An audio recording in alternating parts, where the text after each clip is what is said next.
ഒരാളിങ്ങനെ കൊല്ലുക, സിമ്പിളായിട്ട് കൊല്ലുക. എന്നടാ പന്ന് വെച്ചേത്രേ.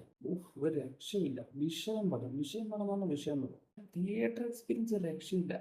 ഫസ്റ്റ് ഇൻട്രോയിലുള്ള ഒരു ഫൈറ്റ് ഉണ്ട്. അപ്പൊ അത് കണ്ടപ്പോ ഞാൻ ഓക്കെ, പിന്നെ ഇത് അങ്ങനെയാണെങ്കിൽ ഇനി അങ്ങോട്ടേക്ക് വലിയൊരു സുഖം ഉണ്ടാവില്ല എന്ന് വിചാരിച്ചായിരുന്നു. പക്ഷെ പിന്നെ ഉണ്ടല്ലോ ഒരു രക്ഷയില്ല. പിന്നെ ചില മൊമെന്റ്സുകളുണ്ട്.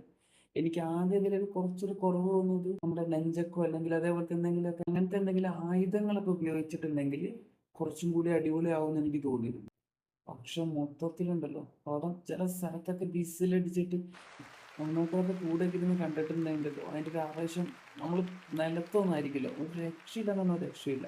അർജുനെ കുറിച്ച് പറയുകയാണെങ്കിൽ തെറിക്ക് വേറെ ഒന്നും പറയാനില്ല. ഐ മീൻ ആക്ഷൻ മൂവ്മെന്റ്സ് എല്ലാം ഭയങ്കര അടിപൊളിയാണ്. ഒരു ഇൻട്രോ സീനുണ്ട്. അത് ഞാൻ ആക്ച്വലി എനിക്ക് അതായിട്ട് സങ്കടം.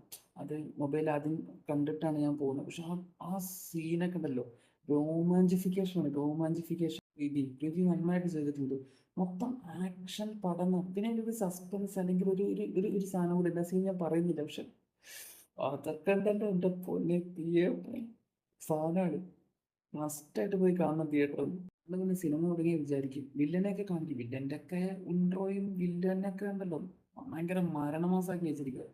നമുക്ക് ഇതിങ്ങനെ നടക്കുമെന്നൊക്കെ തോന്നും. പക്ഷേ ഫൈറ്റും ആ തിയേറ്റർ എക്സ്പീരിയൻസും മ്യൂസിക്കും ഒരു രക്ഷയില്ല. പക്ക മരണമാസമാണ്. ലാസ്റ്റ്